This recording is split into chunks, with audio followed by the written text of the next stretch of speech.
Bismillahirrahmanirrahim. Alhamdulillahirabbil alamin wassalatu wassalam ala asyrafil anbiya'i wal mursalin wa ala alihi wa sahbihi ajma'in. Subhanaka la ilma lana illa ma 'allamtana innaka antal alimul hakim. Rabbi shrah li sadri wa yassir li amri wahlul 'uqdatam min lisani yafqahu qawli. Amma ba'd. Alhamdulillah ala ni'matil Islam, alhamdulillah ala ni'matil iman wa kafa biha min ni'mah. Allahumma sallimna li Ramadan, sallim Ramadan lana wa tasallamhu minna mutaqabbala. Allahumma sallimna li Ramadan, sallim Ramadan lana wa tasallamhu minna mutaqabbala.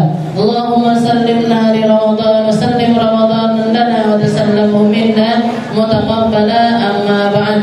Alhamdulillah, segala puji bagi Allah Subhanahu wa taala. Berlalu beberapa minggu dari Ramadan kita sudah ada di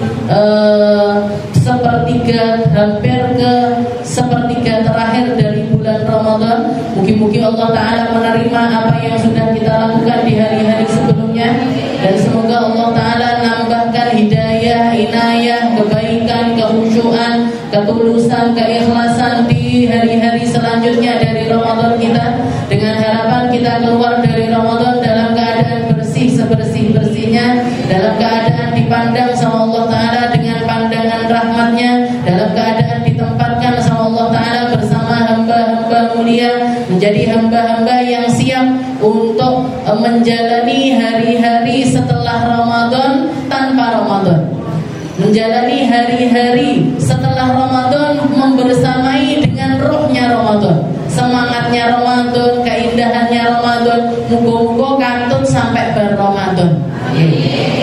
Enggak terus sholatnya ditinggal, Qur'annya ditinggal, ibadahnya ditinggal, enggak. Tapi sampai keluar dari Ramadan, rohnya Ramadan ini terus membersamai kita sampai kita ketemu sama Ramadan berikutnya. Oke, dalam keadaan sehat, dalam keadaan panjang umur, dalam keadaan dirahmati, dikasihi oleh Allah Subhanahu wa ta'ala. Orang tua kita, anak-anak kita, semua orang yang kita sayangi semoga masuk di dalam golongan hamba-hamba yang selalu mendapatkan keridhaan dari Allah Subhanahu wa ta'ala. Kita lanjutkan pembahasan kita masih di dalam suratul Fil, masih di dalam surat Al-Fil, surat yang mengisahkan tentang kisahnya pasukan gajah.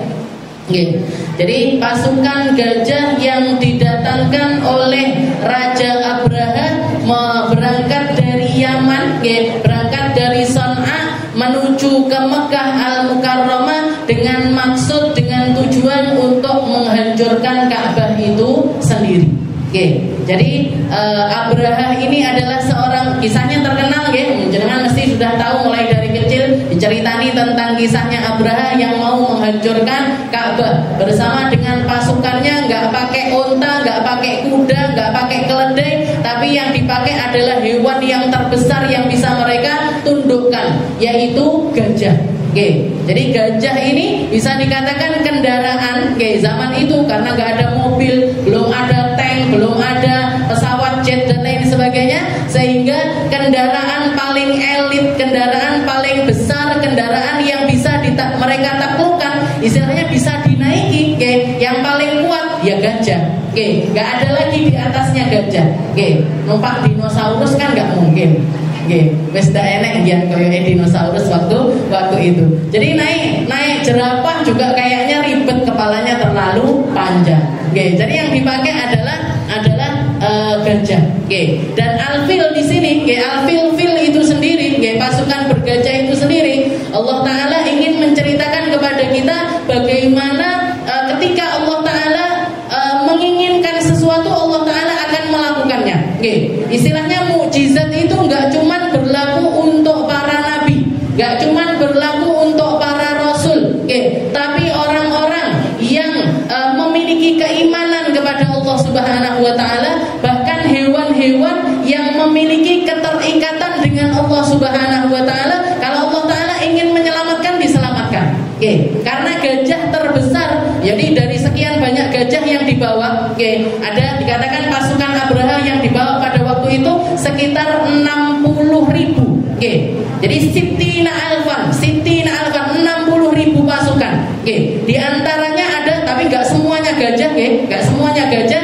beberapa yang besar-besar, yang bagian depan-depannya yang memang sekiranya cukup untuk menghancurkan Ka'bah itu gajahnya. Tapi selainnya itu ya ada yang pakai unta, ada yang pakai kuda dan lain sebagainya. Tapi ketika Allah Ta'ala menginginkan gajah-gajah ini untuk mereka itu menolak atas apa yang diinginkan oleh tuannya yang menaiki mereka, diselamatkan juga sama Allah Ta'ala. Dikatakan gajah yang selamat salah satunya dari pasukan bergajah ini namanya Mahmud. Jadi gajahnya jenenge Mahmud. Mahmud ini selamat, Bu. Selamat karena apa? Ketika jadi sudah dikepung ini, negeri Makkah ini sudah dikepung sama pasukannya Abraha. Setelah itu si Mahmud ini tadi sudah ada di perbatasan. Ada satu orang yang membisiki di telinganya si Mahmud ini sambil mengatakan, "Wahai Mahmud, ini tanah haramnya Allah. Ini negeri sucinya Allah. Dan kamu sedang digunakan untuk menghancurkan rumahnya Allah Subhanahu wa Ta'ala. Kamu sedang digunakan oleh pemimpinmu untuk menghancurkan sesuatu yang dimuliakan sama Allah Subhanahu wa Ta'ala." Maka ketika mendengar hal tersebut, si Mahmud ini tadi duduk deprok, nggak mau berdiri. Kalau setelah itu dibisiki, nggak wes, nggak sido moro Mekah, balik aja mulai baru berdiri. Baru berdiri. Nanti dibilangi, ayo maju lagi ke negeri Mekah, deprok lagi. Terus seperti itu. Nggak mau jalan si Mahmud ini tadi. Dan akhirnya diselamatkan sama Allah Ta'ala dari tayran ababil tarmihim bihijaratin min sijil.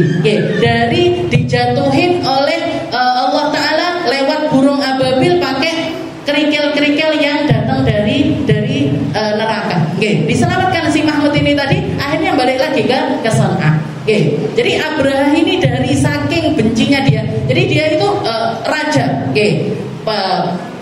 Jadi tabiatnya orang kaya, tabiatnya penguasa, tabiatnya orang yang memiliki harta, kekuasaan dan lain sebagainya. Mesti mereka itu pengen menunjukkan powernya, pengen menunjukkan kekuatannya. Dan kalau sudah mereka bikin sesuatu, pengennya kekuatan ini nggak terkalahkan. Sama aja, Bu, pemimpin di mana-mana sama. Zaman kita aja presiden kemarin bikin apa? Nanti kode etik apa enggak ini. Jadi bikin ibu kota baru JRE. Terus pemimpin yang sekarang JRE bikin apa lagi? Pemimpin yang dulu zamannya Pak yang dulu kan juga gitu. Yang ini hasil karyanya presiden ini hasil karyanya presiden ini hasil karyanya presiden ini. Itu tabiatnya pemimpin ya seperti itu. Ketika mereka menjabat, ketika mereka pengen menunjukkan, ini loh aku, ini loh saya, ini loh presiden, ini loh pemimpin, ini loh raja. Dan ketika mereka mendengar ketika mereka memiliki saingan, sakit hati mesti. Abraha ini juga kayak gitu. Jadi Abraha ini bikin satu kanisah, bikin satu gereja. Jadi dia itu orang Nasrani, orang pemeluk Nasrani, bikin satu gereja yang megah sekali. Sampai dikatakan tembok-temboknya itu dilapisi emas. Saking gede, api, mewah, indah, bersih dan lain sebagainya. Untuk apa? Dipamerkan sama raja-raja negeri yang lainnya. Dipamerkan ke Raja Najasyi, dipamerkan ke Raja Kisra, dipamerkan ke Raja Hirakal, dipamerkan ke Raja ini, dipamerkan. Ditulisi surat. Istilahnya ini, saya punya gereja baru, tempat destinasi baru. Kabarkan kepada umatmu, kabarkan kepada kaummu, kabarkan kepada rakyatmu untuk mengunjungi tempatku ini. Jadi Abraha ini bikin bangunan tersebut, pengennya setelah dibangun itu ramai dikunjungi orang, ramai didatengin orang, sebagaimana Allah Subhanahu wa Ta'ala memerintahkan. Jadi kalau ini kan karepe rojo, kalau Ka'bah, Masjidil Aqsa, Masjid Nabawi itu kan atas perintah dari Allah Subhanahu wa Ta'ala. Gimana? Afaman ustisa bunyanahu, barang siapa yang bikin bangunan dengan niatan dengan niatan yang buruk, pasti dihancurkan sama Allah Ta'ala. Tapi kalau mereka membangun sesuatu, ustisa ala taqwa, la masjidun ustisa ala taqwa, semua tempat masjid masjid, di sini lebih spesifik Allah Ta'ala mengatakan masjid atau bangunan apapun kalau dibikin dengan niatan ketakwaan atas Allah Ta'ala, maka mesti diramaikan sama Allah Ta'ala.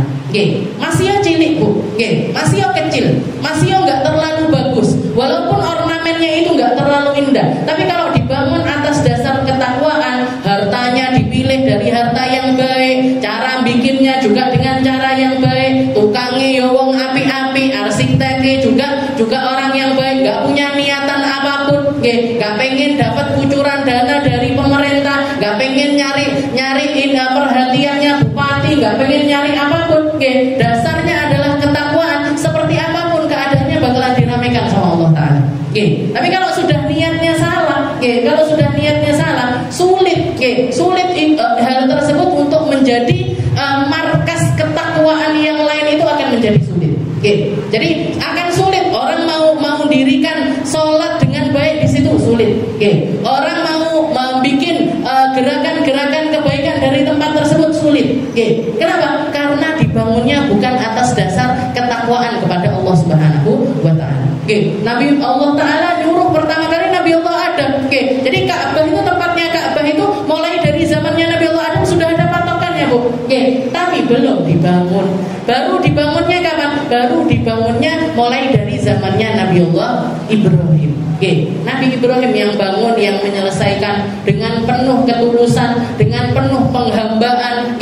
Begitu selesai bangunannya, beliau mengatakan Rabbana taqabbal minna innaka antas samiul alim wa tub alaina innaka antat tawwabur rahim. Ya Allah, bangunannya sudah jadi.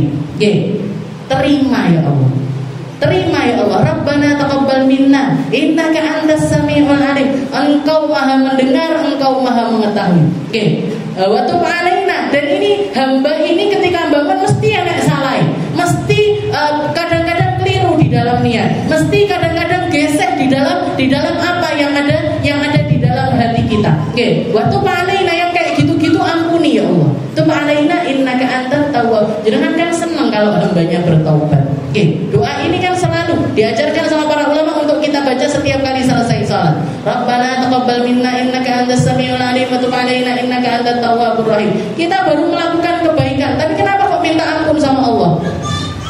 Kenapa kita baru melakukan kebaikan? Kenapa kok minta diterima dari Allah Subhanahu wa Ta'ala? Karena memang perlunya ibadah itu. Tujuan dari ibadah kita itu kita nyari penerimaan dari Allah, bukan nyari penerimaannya manusia, bukan nyari perhatiannya manusia, bukan nyari sesuatu yang datangnya dari manusia, enggak sama sekali. Yang kita cari penerimaan dari Allah. Ya Allah, saya ngajar, terima ya Allah. Ya Allah, saya belajar, terima ya Allah. Ya Allah, saya berzikir, terima ya Allah. Saya tadi bermunajat, terima ya Allah. Yang kita cari, ya Allah, Ramadan, saya ketemu Ramadan, saya puasa, zakat, sedekah, tarawih dan lain sebagainya, terima ya Allah. Tak, kalaupun misalkan ada salah-salahnya, ada meleng-melengnya, ada lepas-lepasnya niat baik di dalam diri saya, tub alaina.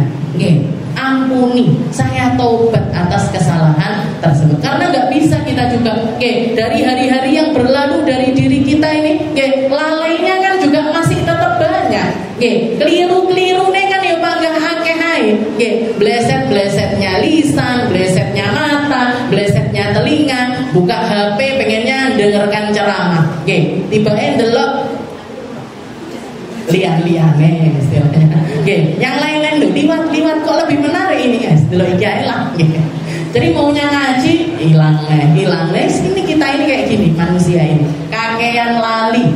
Tapi memang sesuai namanya sumyal insanun likatratin nisyani. Manusia dinamakan manusia marah ya kayak lali nih. Yang lupa ini kita perlunya hubungannya sama Allah Ta'ala, Pak. Tub alaina. Ya Allah, ampuni yang salah-salah ini tadi, ampuni. Jadi Abraha itu bikin kayak gitu. Dibikin megah, indah, harapannya banyak yang mengunjungi.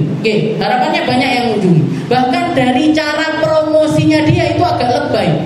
Iki kanisahku lebih baik daripada Masjidil Haram, daripada Ka'bahnya orang-orang yang orang-orang kan mulai dari zamannya Nabi Ibrahim sampai zamannya Nabi Muhammad, setiap tahun itu di bulan-bulan Dzulqa'dah itu pada berangkat dari seluruh penjuru jazirah Jazirah Arab, semuanya pergi ke Mekah untuk melaksanakan ibadah haji. Meskipun hajinya nggak seperti hajinya yang diajarkan sama Rasulullah SAW. Tapi ada mabit Musdalifahnya, Bu. Ada mabit di Minanya, Bu. Ada lempar jumrohnya, ada tawafnya, ada sa'inya. Semuanya ada. Tapi mungkin urutannya bagaimana, caranya gimana, ritualnya seperti apa. Banyak keselip hal-hal jahiliyah juga. Jadi banyak kesalahan-kesalahan di dalam ibadah-ibadah tersebut. Baru nanti setelah zaman Nabi Muhammad diutus sama Allah Ta'ala, itu baru dibenahin. Yang benahin adalah Nabi Muhammad SAW.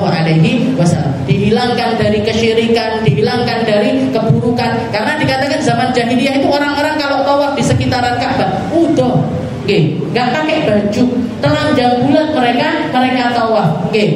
Katanya mereka, versinya orang-orang itu, biar ngadep sama Allah Ta'ala ini nggak ada apa lah istilahnya. Jadi telanjang mereka. Jadi banyak di antara orang-orang itu kalau tawaf di Ka'bah itu telanjang. Sudah gitu Ka'bah itu sendiri dikupengi lebih dari 300 berhala di dalam dan di luar. Di dalam dan di luar. Makanya dikatakan salah satu irhasatun Nabi, salah satu hal yang menakjubkan dari kelahirannya Rasulullah SAW, nukisatil asnam. Kalau jangan baca maulid dia ulami itu, Rasulullah ketika lahir, malam di mana Rasulullah itu lahir, itu berhala-berhala di sekitaran Ka'bah, bahkan semua berhala yang ada di seluruh dunia itu malik dewi. Kepalanya di bawah semuanya. Dijungker nih sama Allah Ta'ala. Sampai orang-orang bilang, ikinya apa? Kok berhala sampai ini akeh jungker kabeh. Itu malam kelahirannya Nabi Muhammad SAW. Api di Kisra yang selama ribuan tahun nggak pernah padam, mati pet langsung di malam kelahirannya Nabi Muhammad SAW. Jadi ini mukjizat. Tapi kalau kita lihat kisah Ashabul Fil ini, tentang kisah di mana ada orang-orang oknum-oknum Abraha dan semisalnya dan juga pasukannya yang punya niatan buruk untuk menghancurkan Ka'bah, kita melihat bagaimana cara kerja Allah Ta'ala ketika Allah Ta'ala ingin menyelamatkan tempatnya, pengen menyelamatkan negerinya, pengen menyelamatkan sesuatu yang istimewa bagi Allah Ta'ala. Mau itu dari golongan hewan, mau itu dari golongan benda, mau itu dari golongan apapun, kalau Allah pengen menyelamatkan itu, Allah Ta'ala pengen bikin ini gak akan bisa dihancurkan, gak akan ada yang bisa menghancurkannya sampai kapanpun. Dijaga terus sama Allah Ta'ala, dijaga terus oleh pemiliknya, dan gak bisa disaingi dengan saingan apapun. Kalau kita lihat Ka'bah itu sendiri kan sederhana sekali. Mek kota ireng, kota ireng gak ada Yonda enek ornamene piye-piye, cuman di zaman sekarang kasih baju, habis itu ukirannya itu terbuat dari emas. Tapi kan cuman seperti itu. Kalau kita lihat sama dibandingkan masjidnya, tidak ada apa-apanya. Dibandingkan bangunan-bangunan di sekitarnya juga nggak ada apa-apanya. Tapi semua mata tertuju ke situ. Semua orang yang diparani, kalau ke Mekah, sing diparani napa? Yo Ka'bah. Tutup bakul Ka'bah, tutup menara tower Zamzam. Bukan itu tujuannya orang. Yang dituju ini loh, rumahnya Allah Ta'ala, kotak simpel hitam ini loh, yang dicari sama orang, yang semua orang Islam, semua orang yang di dalam hatinya ada keimanan sama Allah Ta'ala, begitu melihat nangis, Bu. Semua orang yang melihat Ka'bah secara langsung pertama kali gak mungkin gak nangis. Bahkan sing sampai semaput akeh. Kenapa kok feel-nya bisa sampai seperti itu? Rumahnya Allah Ta'ala yang membuatnya seperti itu. Allah Ta'ala yang membuat semua hati manusia terikat dengan bangunan sederhana tersebut. Sakarepe Gusti Allah. Akhirnya ketika Abraha ini punya niatan seperti itu, orang-orang Mekah banyak yang sakit hati. Orang-orang Quraisy banyak yang sakit. Iki opo-opoan. Promosi sampai mencatut Ka'bah. Kenapa mereka itu harus merendahkan sesuatu untuk mempromosikan sesuatu? Kenapa dia iklannya itu dengan cara yang semacam itu? Loro hati. Orang-orang Quraisy ini, beberapa di antara mereka sakit hati. Akhirnya ketika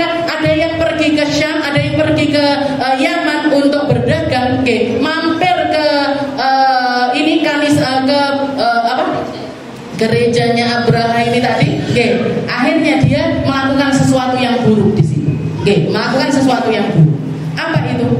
Tengah malam melipir masuk, bawa kotoran dirinya sendiri, jadi buang air besar, habis itu dirata-ratanya di dinding-dindingnya Kanisah itu tadi, karena sakit hati, sama Abraha ini tadi. Pagi harinya dilaporkan sama penjaganya, ini Kanisah kita diginikan sama orang-orang. Siapa? CCTV-nya coba dilihat. Turun zamannya CCTV tadi. Ditelisik siapa ini? Oh, orang Quraisy ini yang bikin kayak gini. Langsung nggak pakai babiku, langsung Abraha ini ngasih mandat untuk ayo kita keluarkan sekian pasukan, sekian ribu orang untuk berangkat. Kita minta dukungan sama Kisra, minta dukungan sama Herakles, minta dukungan sama Raja Najasyi untuk juga mengirimkan pasukan-pasukan mereka untuk berangkat menghancurkan Ka'bah. Jadi berangkatnya itu tiba-tiba, sehingga orang Mekah sendiri juga nggak punya persiapan untuk menghadapi pasukannya Abraha. Nggak punya persiapan. Waktu itu yang jadi pemimpinnya kakeknya Nabi, Abdul Muttalib merasa nggak punya kesempatan ini. Sudahlah dia raja dari Yaman, bersekongkol dengan raja-raja negeri tetangga. Orang Mekah cuma sekian orang, pasukannya nggak besar, istilahnya sepersenjataannya juga nggak mateng.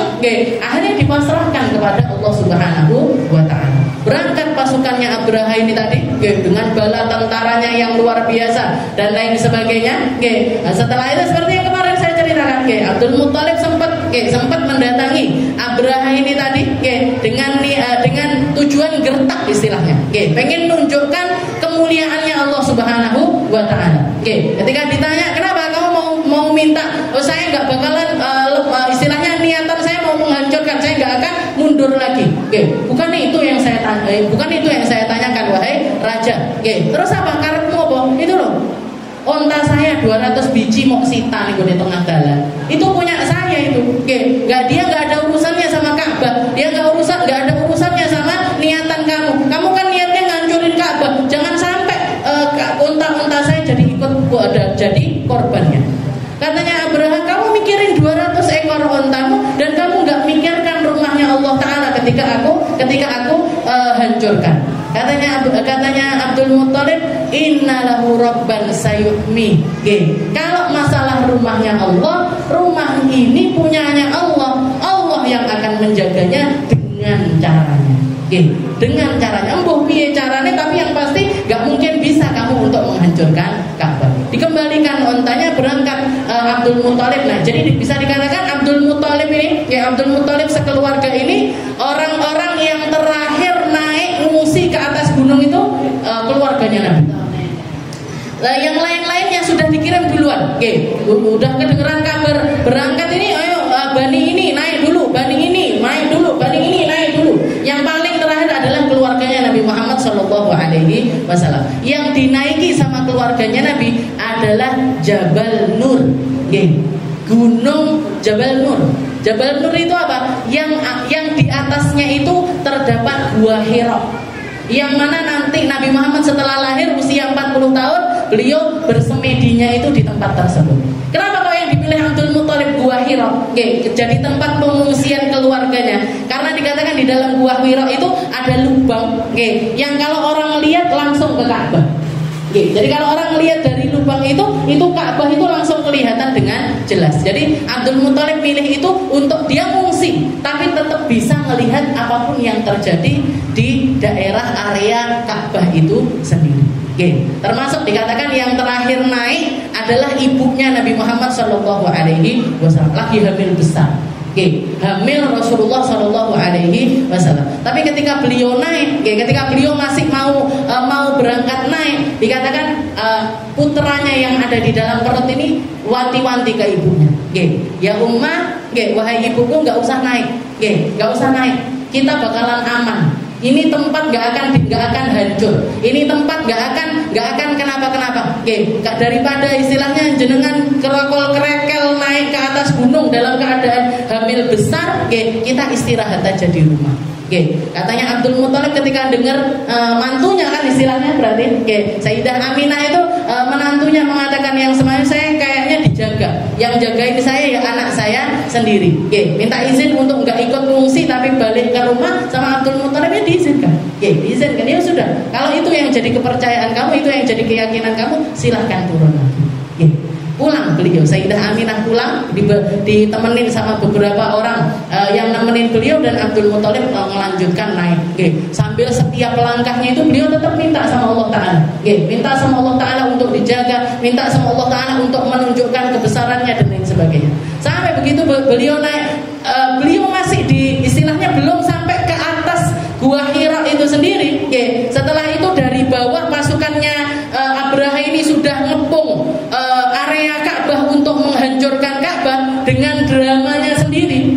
Dramanya nopo? Etet-etetan sama Phil itu tadi, sama Mahmud ini tadi. Jadi si gajah-gajah ini tadi rewel kabeh. Diajak maju nggak mau, diajak mundur kabeh, diajak maju nggak mau lagi, diajak mundur semuanya. Jadi penuh di bawah ini pasukannya wes kocar-kacir sudah. Jadi sebenarnya kalaupun misalkan Allah Ta'ala nggak ngirimkan burung ababil sekalipun, mereka itu sudah konflik sendiri di bawah. Ini pasukan ini nggak iso diatur kabeh. Iki nendang sana, ini yang namanya gajah ngamuk, Bu. Jangan bisa bayangkan. Ditendang onto mencelat. Kuda mencelat, orangnya mencelat. Jadi sebenarnya kalaupun misalkan Allah Ta'ala nggak ngirimkan toiron ababil, itu mereka sudah kisruh karpe dewe di sekitaran Ka'bah. Tapi Allah Ta'ala di sini bukan cuma ingin memberikan peringatan kecil, tapi Allah Ta'ala ingin memberikan peringatan yang sangat besar, bahkan sangat-sangat dahsyat. Gimana cara kerjanya Allah? Gimana Allah Ta'ala fa'alun lima yurid. Allah Ta'ala kalau pengen A, pengen B, pengen C. Dan enek sing iso nggo grehne karepe Allah Subhanahu wa Ta'ala. Jadi kisruh ini di bawah sudah kisruh. Abdul Muthalib delok syukur karena itu kalau saya ikut begini. Syukur. Lihat konflik di bawah sudahlah konflik. Tahu-tahu dari bagian atas ini semua orang yang ngungsi di atas gunung ini teriak semuanya. Teriak dalam serentak dalam satu waktu karena mereka melihat rombongan burung yang keluar dari dalam laut. Jadi burung ini bukan dari atas, dari gunung, keluarnya dari laut. Jadi keluarnya dari laut, dan mereka mengatakan lam nara mithlahu qad. Kami enggak pernah melihat burung semacam itu sebelumnya, belum pernah, setelahnya juga belum pernah. Kayak apa burungnya? Dikatakan burung-burung ini memiliki paruh yang besar dan juga panjang semacam belalai. Setelah itu kaki-kakinya ini kayak kakinya elang. Bukan burung yang istilahnya yang kayak gimana gitu. Tapi kelihatan kalau dia ini istilahnya memang diutus sama Allah Ta'ala dengan visi misinya masing-masing. Dan setiap dari satu burung itu fimin qarihi. Jadi di belalainya dia punya satu batu, di cakarnya yang kanan ada satu, di cakar kirinya ada satu. Jadi masing-masing burung ini bawa 3 batu. Keluar dari dalam laut, cus ngoten. Jadi orang-orang semuanya melihat keadaan tersebut, wasahu sautan wahidan, mereka teriak dengan satu kalimat Allahu Akbar, melihat keadaan yang semacam itu. Melihat di bawah ini pasukannya Abraha sudah kocar-kacir di areanya Ka'bah, di pelatarannya Ka'bah. Dan dari atas ini ada burung-burung aneh yang datang dengan bergerombol-gerombol. Dan dikatakan di batu yang mereka bawa ini bukan batu besar, kayak adas. Jangan tahu adas. Masak yang buat masak biasanya itu loh. Jadi adas itu loh. Jadi batunya yang dibawa itu cuma batu kecil-kecil. Batu kecil-kecil sebesar adas juga di paruhnya burung-burung tersebut, dan di setiap satu batu sudah ada namanya masing-masing. Jadi nggak ada yang mubazir. Ya enek, pasukannya 60.000, terus tekone batunya ini 100.000 enggak, pas ngepres. Jadi satu batu untuk satu orang, satu batu untuk satu orang, satu batu untuk satu orang. Dan bahkan kemanapun orang yang dimaksud ini pergi, batu itu ngikutin. Jadi burung itu ngikutin. Iki aku kon mateni sing iki, aku kon mateni iki, jadi sudah terdata semuanya secara rapi. Di mana? Di komputernya Gusti Allah. Jadi sudah ditasjil, sudah didaftarkan semuanya. Orang-orang yang mau dibunuh pakai yang jadi korbannya burung ababil itu sendiri. Setiap satu orang kena satu. Di mana batu itu ketika kena badannya orang, jadi begitu masuk dari kepala tembus sampai ke bawah, tembus sampai ke dubur mereka, dan dengan itu dari panasnya api kerikil itu tadi, nyebar ke seluruh badan manusia tersebut, hatta tataqatta, sehingga badan mereka ini lepas sedikit-sedikit. Drijine protol dhisik, tangane protol, kakinya protol. Habis itu apa? Hangus habis bersih. Hangus habis bersih. Jadi apa? Penduduk Mekah gak perlu ngubur siji-siji, gak perlu bersihkan yang repot-repot dari korban apa yang terjadi di area Ka'bah itu sendiri. Ini tanah haram, tanah yang Allah Ta'ala sendiri mengharamkan terjadinya pertumpahan darah di situ. Maka ketika Allah Ta'ala mengadab manusia di tempat tersebut, Allah Ta'ala mengadabnya tanpa terjadi pertumpahan darah. Allah Ta'ala mengadabnya tanpa terjadi pertumpahan darah. Jadi di sini dikatakan alam taro kaifa fa'ala rabbuka bi ashabil fil. Ini kan masih surat yang langganannya kita. Insyaallah kan kabeh. Alam taro kaifa fa'ala rabbuka bi ashabil fil. Jadi dikatakan di sini alam, di sini istifham ta'ajjub ai ajab. Apa kalian nggak bisa membayangkan betapa amazingnya, betapa menakjubkannya kejadian itu kalau kita bayangin loh ya. Kalau kita bayangin nih, kalau dari film mesti indah sekali. Bahkan memang ada orang-orang yang bikin filmnya. Kita bayangin aja sudah luar biasa. Jadi Allah Ta'ala itu pengen ketika kita sholat, kalau jenengan baca surat ini, bahkan ada keafdolian juga orang baca dua surat alam taro kaifa sama alam nashrah. Itu paling bagusnya dibaca jadi qobliyah subuh. Dua alam ini, itu surat yang baik. Kita pengen, Allah Ta'ala pengen kita ketika baca itu bayangin, Bu, alam taro kaifa fa'ala rabbuka bi ashabil fil. Coba bayangin, betapa menakjubkannya cara kerjanya Allah Ta'ala ketika alam taro kaifa fa'ala rabbuk. Siapa rabbuk di sini? Bagaimana Allah Ta'ala melakukan Tuhanmu wahai Muhammad, betapa menakjubkannya Tuhanmu ketika memperlakukan para ashabul fil. Jadi di sini khitabnya Allah Ta'ala kepada Nabi Muhammad Sallallahu Alaihi Wasallam. Padahal di saat kejadian ini nabinya belum lahir. Tapi Allah Ta'ala mengatakan kaifa fa'ala rabbuka, Tuhanmu wahai Muhammad. Yang melakukan itu Tuhanmu di tahun kelahiranmu, di tempat lahirmu. Kejadian itu dibikin sama Allah Ta'ala untuk mengenang dirimu, biar orang titen sama tanggal lahirmu, biar orang tahu tempat lahirmu, dan bagaimana Allah Ta'ala kalau pengen melakukan sesuatu, Allah Ta'ala akan melakukannya. Kaifa fa'ala rabbuk. Makanya semua ayat di dalam Al-Quran ini, ketika Allah Ta'ala mau mengabarkan kepada manusia, gak mungkin gak lewat Nabi Muhammad. Yas'alunaka 'anil mahir, yas'alunaka 'anil khamri wal maisir, yas'alunaka 'anil anfal. Mereka nanya sama kamu wahai Muhammad. Mereka bertanya kepadamu wahai Muhammad. Wa idza sa'alaka 'ibadi 'anni. Ketika ada orang nanya kepadamu wahai Muhammad.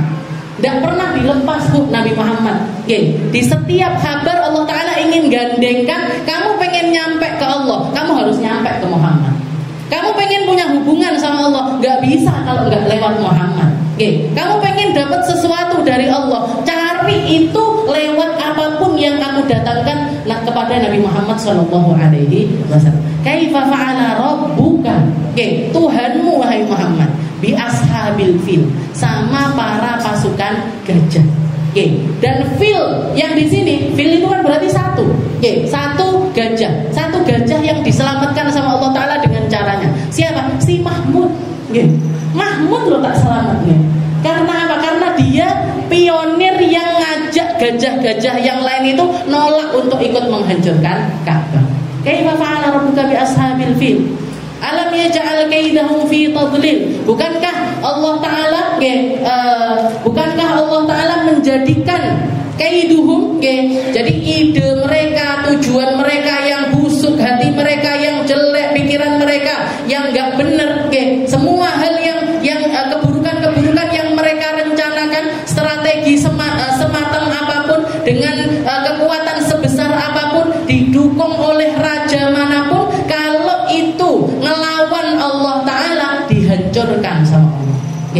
Kaifa fa'ala rabbuka bi ashabil fil? Alam naj'al kaidahum fi tadlil. Saya jadikan semua yang mereka rancang dari A sampai Z, perjalanan mereka yang panjang dari Yaman ke Mekah, kalau tujuannya enggak benar, disesatkan sama Allah Ta'ala, bahkan dibinasakan semuanya tanpa tersisa oleh Allah Subhanahu wa ta'ala. Alam naj'al kaidahum fi tadlil wa arsala alaihim tayran ababil. Gimana caranya Allah Ta'ala menghancurkan? Saya kirimkan untuk mereka burung-burung ababil. Jamaat qila la wahid lau ka asatir wa qila wahida abwal wa ini nanti nahnya jangan bingung. Jadi sekumpulan. Jadi keluarnya itu bukan dari satu tempat. Keluarnya dari seluruh area laut yang ada di sekitaran Jazirah Arab tersebut, dan mereka keluar sekelompok. Wa arsala alaihim tayran ababil tarmihim bihijaratin min sijil. Dan setiap dari mereka dapat tugas untuk melemparkan batu-batu. Batunya sekecil batu adas, dan di setiap batunya itu sudah ada nama korbannya masing-masing. Bihijaratin min sijil. Dan batu ini asalnya dari neraka sijil. Asalnya dari neraka sijil. Bihijaratin min sijil.